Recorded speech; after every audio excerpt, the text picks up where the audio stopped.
Hello everyone. Today a video on dry fasting and the treatment of malaise, depression and anxiety. How does dry fasting work?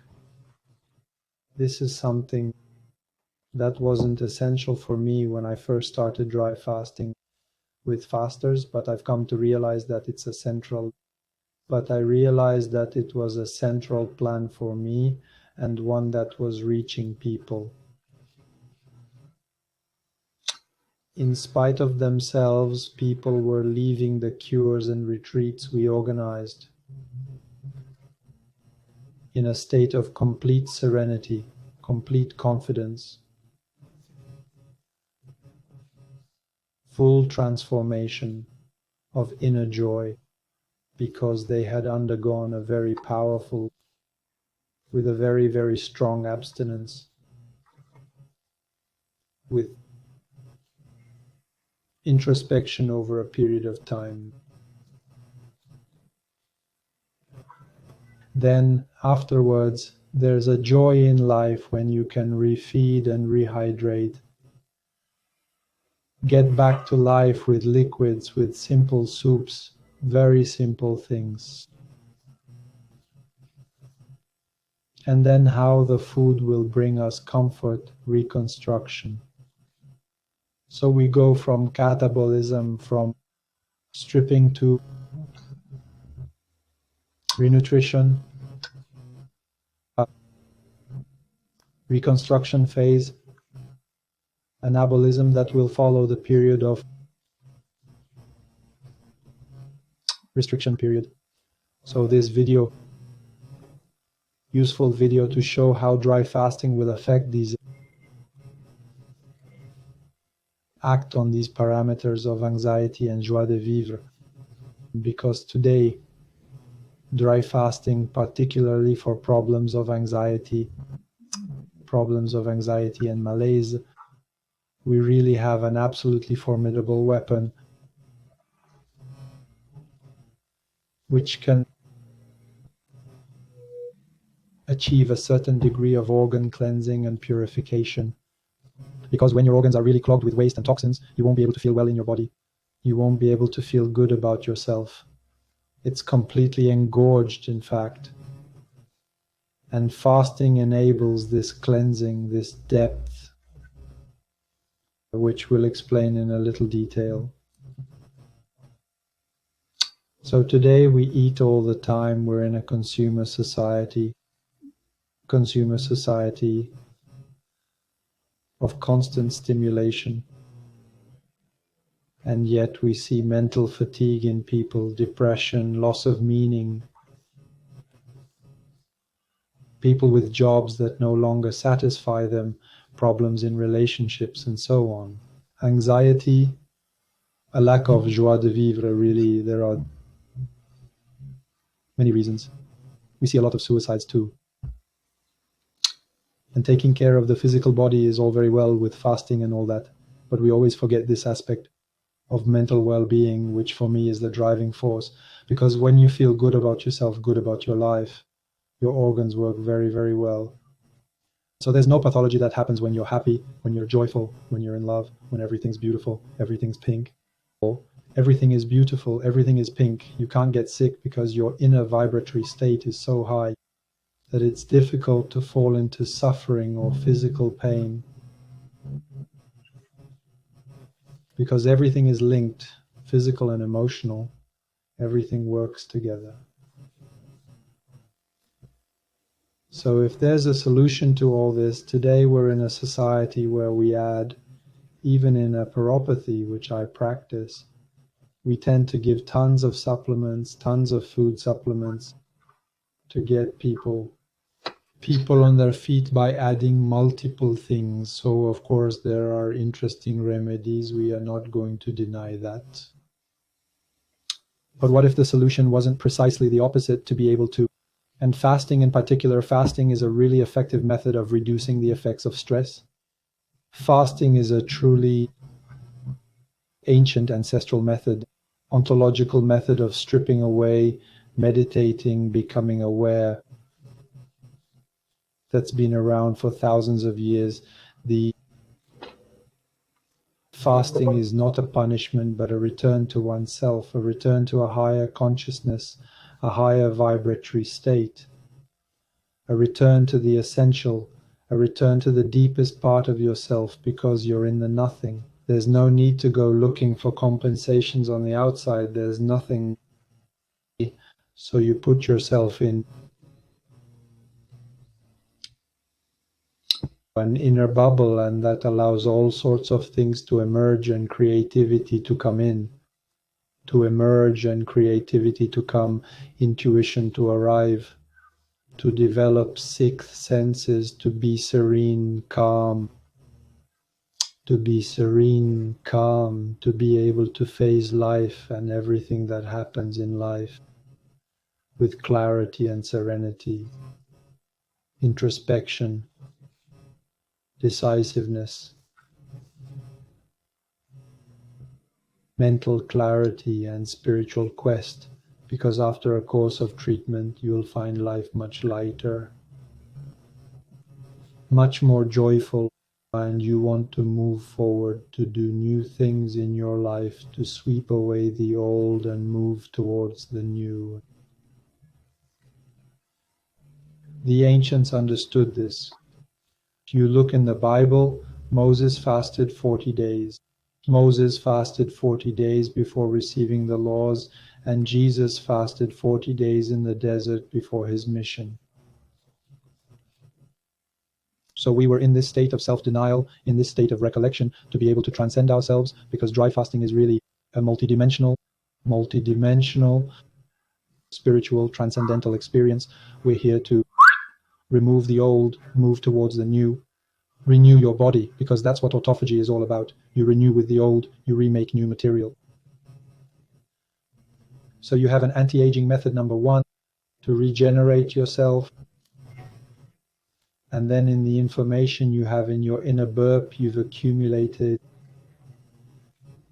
all sorts of tensions in your body. And then dry fasting will cleanse this water that's going to leave, and also your fatty tissue, where a certain amount of information is stored. You also have the fascias during dry fasting. Yoga is also a method for touching the fascias, and in these fascias you'll find all sorts of information that's encrusted in your body that we're going to release. Then you have consciousness, where you can release a certain number of things through discussion groups or individual sessions with the coaches, and also in periods of silence, periods of prayer. We've been introducing prayer since this year, so I've had some feedback from a number of people who found it useful. I've had feedback from a number of people who have told me about a certain type of prayer we use, which is very effective and which makes dry fasting even more effective. So this is all new, it's coming this year. Or certain types of prayers. Prayers have been around since the dawn of time. In all traditions we find these sacred texts, and then we're on an egregore, and then simply practicing these prayers on top of everything we're already doing, the usual program, which evolves, which is eternally evolving these prayers. We really selected those that had a therapeutic effect on people, a transformative emotional effect. So people made me a little booklet on these prayers that make dry fasting even more effective. And it's effortless to do. That was a little digression. So we also find in Islam this notion of fasting leading to discipline, self-control, and clarity. In ancient philosophy, Pythagoras fasted before his teachings. Socrates valued a certain sobriety, so he himself practiced periods of restriction, of abstinence, periods of restriction, of fasting. And Pythides taught freedom. But a certain detachment from oneself in order to reconnect with the divine. For them, fasting wasn't physically about organ regeneration, of organ regeneration.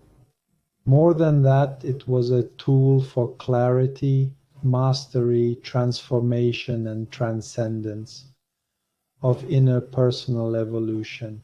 In ancient medicine, Avicenna also used fasting as a therapeutic tool. Parastel said the force that heals is within man. So we have his ancestors who spoke of depriving oneself through periods of digestive rest. So just as a car is serviced every year, or even twice a year, human beings are the same. We need to take breaks. So it's clear it's not easy to take a break, to start fasting on your own, because you're thinking, how am I going to do that? It's not that easy to do it myself because it's complicated for me. There's no one who does dry fasting. There's nobody who does dry fasting where I trust them to go. So there's no. So there you have it. I'm still obliged to be connected to the people I'm accompanying to do it myself.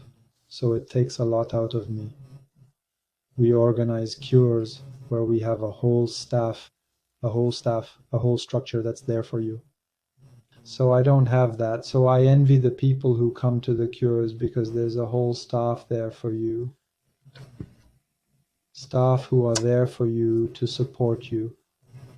And it's true that if you do it on your own, you have less therapeutic effect because there's no synergy, no group effect, and no mirror effects between you and the therapist, and mirror effects between participants. And then when you're on your own, it's much more complicated to get started, to get into the game, and then to really understand what's happening, to see everything that's going on. Whereas in a group, you're completely caught up in the group. You have nothing to think about, nothing to look for. You don't need to run around the stores doing a real imitation.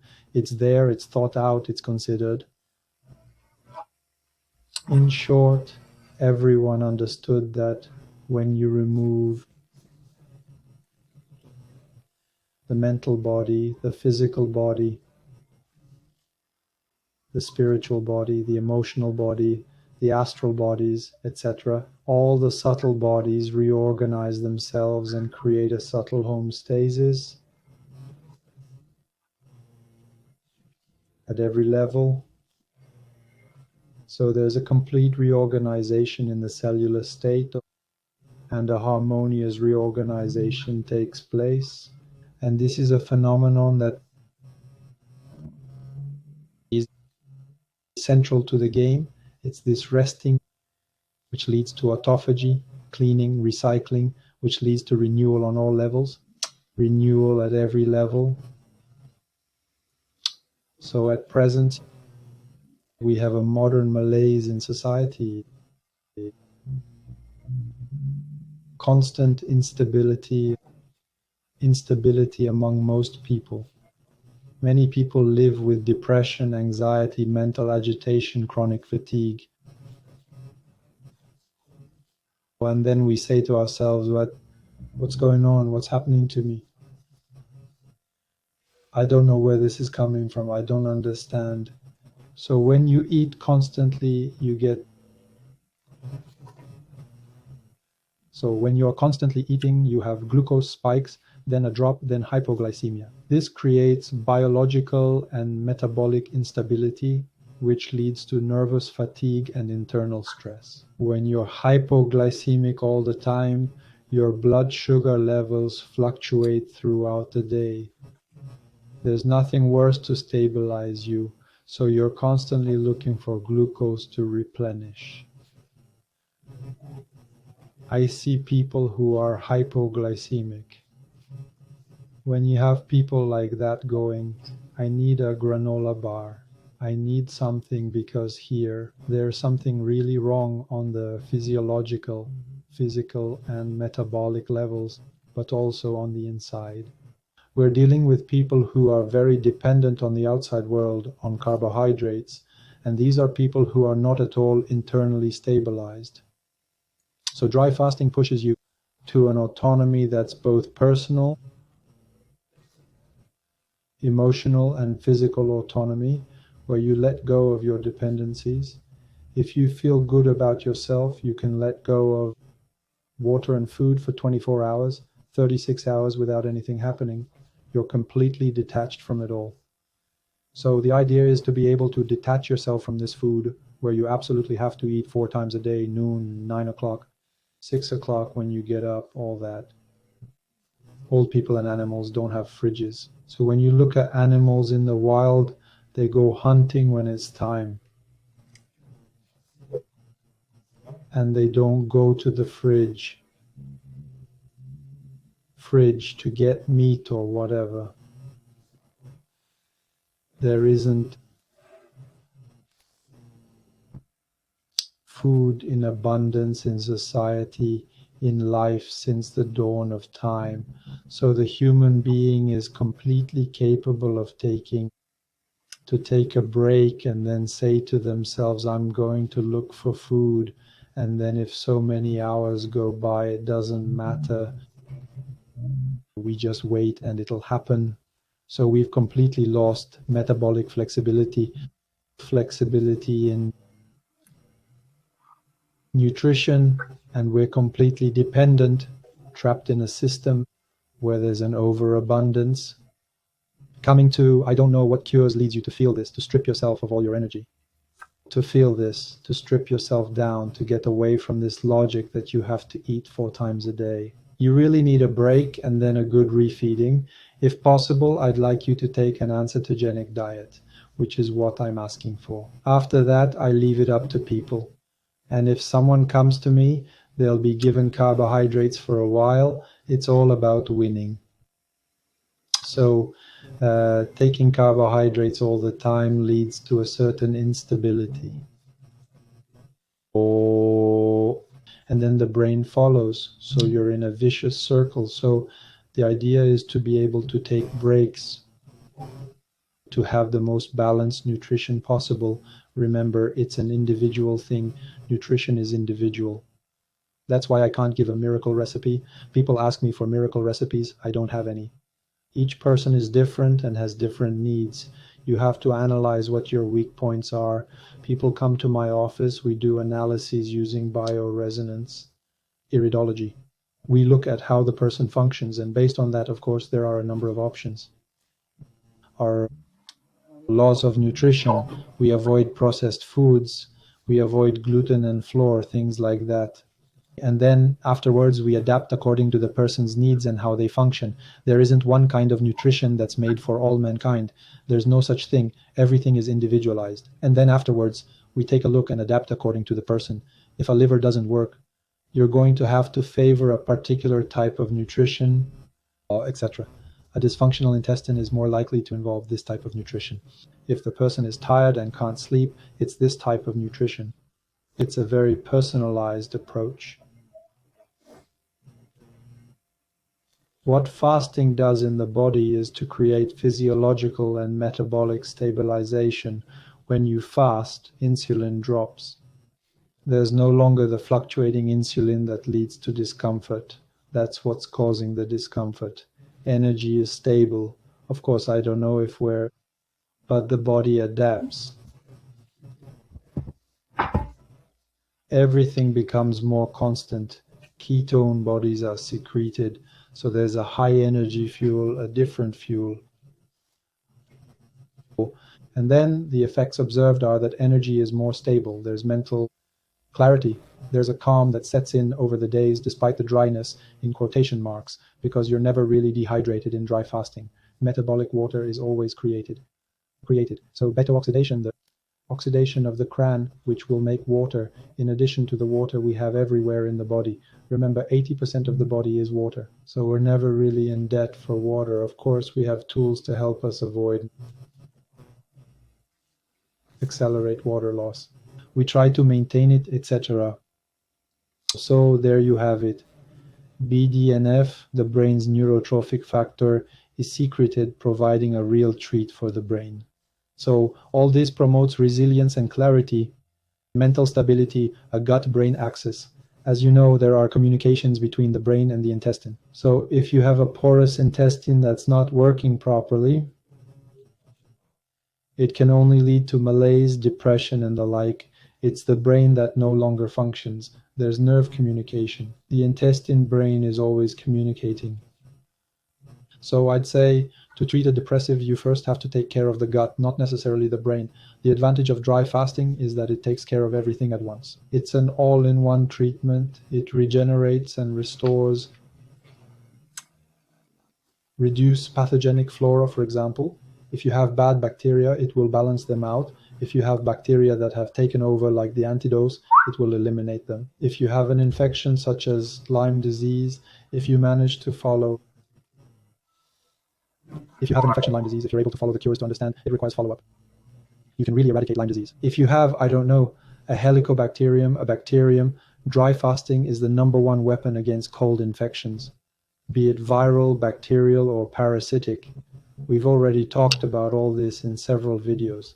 So the intestine directly influences mood, emotions, and stress, and fasting enables digestive rest, reduced physical and mental overload, better intracellular communication and exchanges. As a result, you feel calmer and lighter after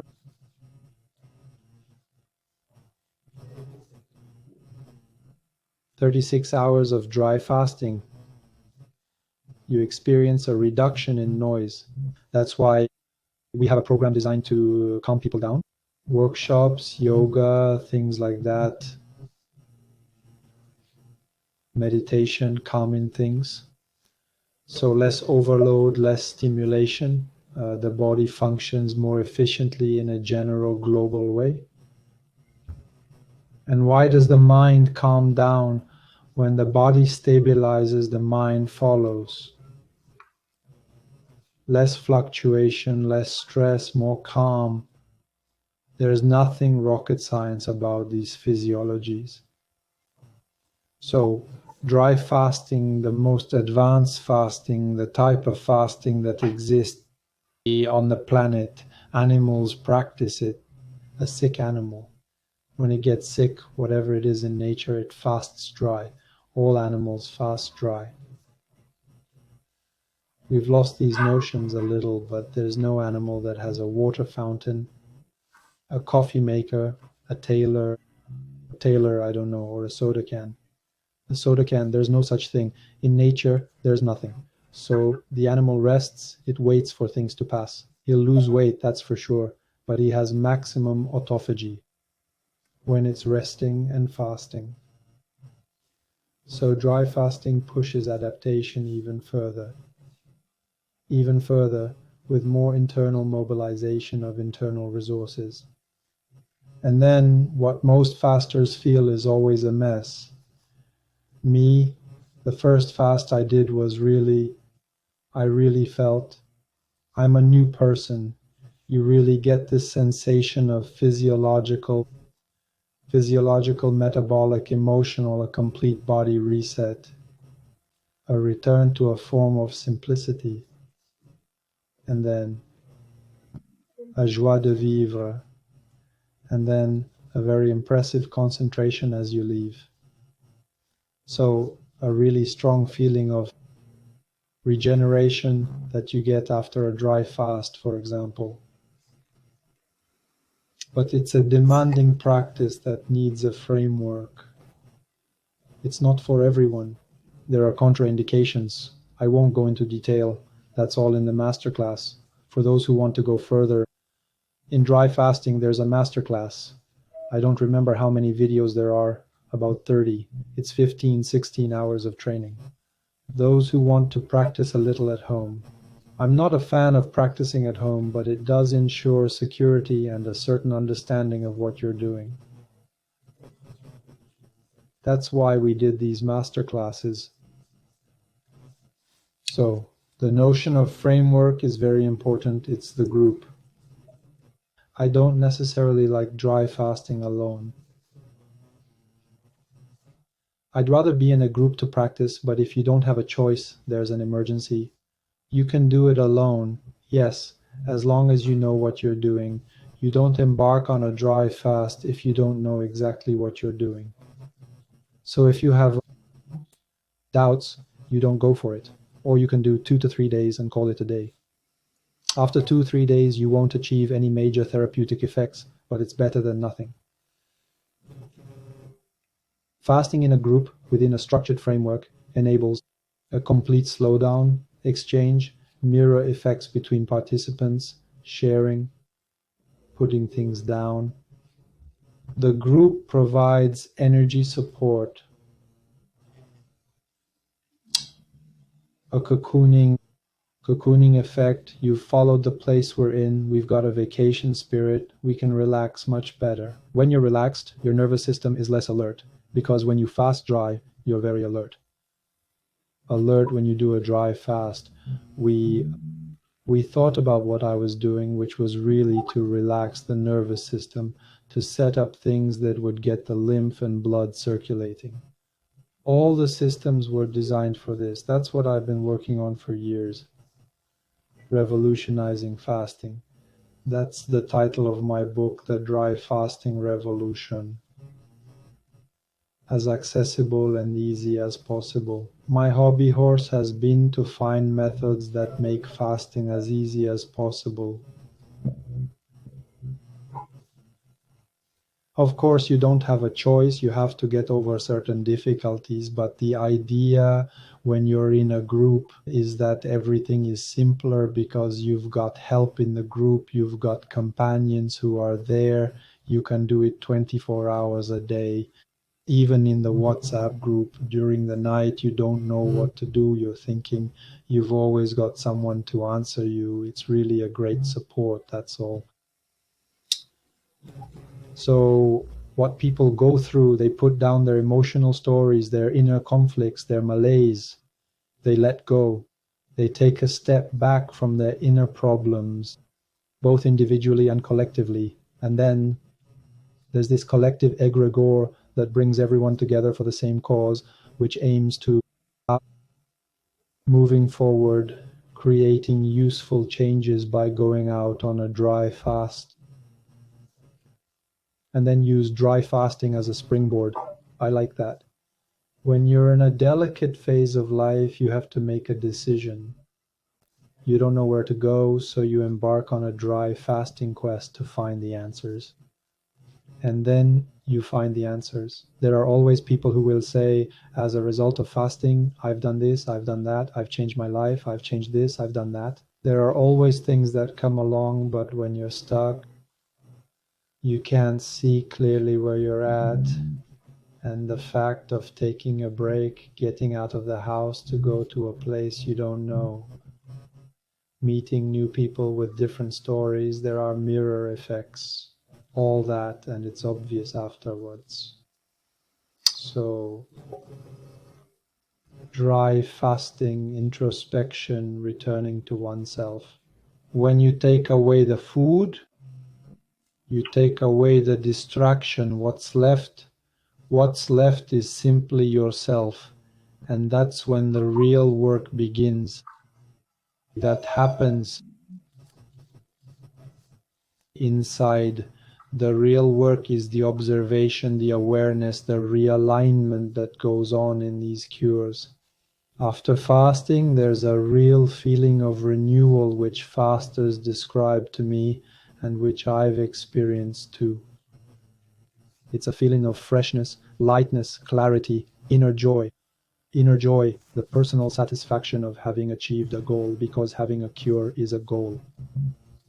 It can be a goal for a person to get there any day. We don't care how many days people do it.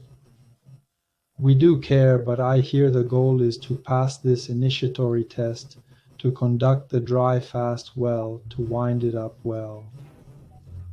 That's why now when we see people every year, we know exactly how they've come back.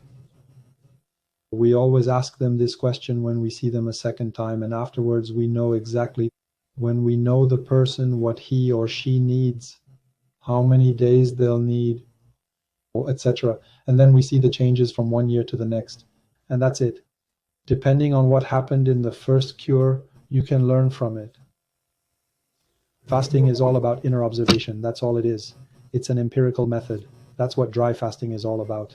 Scientific analysis, okay, that would be nice if we had some. We don't have any because it doesn't make any money. It doesn't interest anyone. But what really counts are the observations. In dry fasting, if you want to understand this method, it's all about observation, observing people, understanding, making connections. That's how you progress in this dry fasting method. You don't sit behind a screen and theorize, reading books and so on. That's very theoretical, but you're not in reality. To understand the dry fasting method and all its applications and possibilities, which are very, very broad, you have to practice it yourself and see people, accompany a certain number of people with various problems, whether physical or psychological. That's when you make the links, the connections that take place, and you really understand this method. You come to understand a little. I'm not saying that I've understood everything. Far, far, far, far from it. I still feel like I'm really at the beginning of everything. So I'm learning all the time, every single day. And it's the other fasters who learn, who teach us coaches how to evolve, learn, and understand. And then, as the years go by, it becomes more refined. That's why this type of dry fasting that we practice is really evolutionary and not stuck in something from 50 years ago, as some people in the fasting world have done. Some people in the fasting world tend to do, they stay on an acquired and then nothing changes. That's not where we're coming from. We're on a truly evolutionary model where we take the human being in all his quintessence, in all his possibilities. So the dry fasting is not a promise. We're not here to make predictions. We don't have a crystal ball. Dry fasting is lived day by day. Everyone is in their own process. We let it happen. We're here like guardian angels. There are coaches on hand to observe you. And then we really aim for personal transformation, autonomy, individuality. Everyone has to take responsibility for their own lives, for their health problems, accept any situation that arises as something normal. It's a passage, an ordeal. We enter into it, into the problems we have. Whether physical or psychological, we accept it, and then you put a lot of gentleness into it. You say to yourself, well, I'm giving myself a gift. I've come here to understand who I am, to learn. I've come to learn. Dry fasting, both for the people who are here and for the coaches, is about learning humility. It's about learning to respect other people. There's no guru, there's no dry, there's no extremist. We're there to help and support. We don't cure anything. We let the person be with his or her possibilities of healing or not. Dry fasting is a self-healing method. Of course, it will lead to awareness, cleansing, purification, and regeneration. But it's the person himself who heals or not. We have no control over that. We just don't know. Of course, we see people with problems. We know that Lyme disease or this or that autoimmune problem. We more or less know that something positive is going to happen, but we never have an exact solution. We can't say, yes, dry fasting will treat that. Yes, it will treat inflammation. We know that. Of course it will. But we can't quantify it. We can't promise people anything.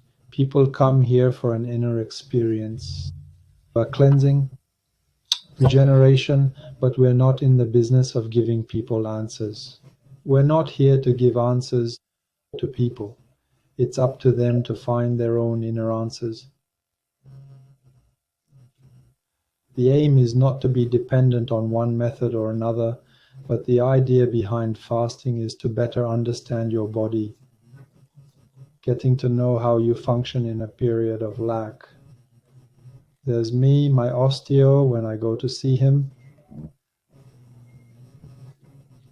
He says to me, I have the impression that you know your body exactly, you know it well. I said, yeah. You feel a little pain, a little thing, you can make connections, you become more refined, you become a good doctor of yourself. a good doctor of yourself. You start to get to know your body, and dry fasting takes you there. Fasting regularly also helps you to manage your energy, to regain a certain inner autonomy, to take care of yourself without being dependent on others, to always find resources. For me, it's really number one. You always find resources on your own, yourself. You try to find yourself solutions within ourselves. All you have to do is ask the universe and things happen. When you're fasting, you're very connected to yourself and things become obvious. There's no need to force things. When you force things too much, nothing good ever comes of it. And that's something that doesn't really work. Doesn't really work. It's really about connecting with yourself. It's no coincidence that all traditions have fasted. They've all observed that the body adapts and the mind calms down during fasting. The human being is in a constant state of evolution.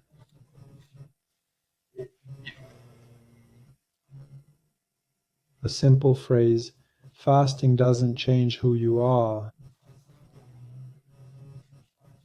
It simply removes what keeps you from it. We'll end with this sentence. So, good luck to you all. We're getting ready to leave for Spain with a group of English-speaking group. We have a mixed group this year, so that's great. I love discovering people who come from very, very far away because they have a different way of doing things than French-speaking people. And it's also very enriching to learn from others. After that, the cures follow in July. It starts to fill up at the end of September. It's the right time for those who want to go to the seaside in a nice place. So these cures take place every 2 to 3 months. There's a logic to it. It's for those who really want to deal with a problem, those who want to. We have different locations too, so people can go to different places.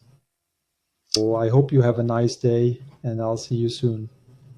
Bye bye.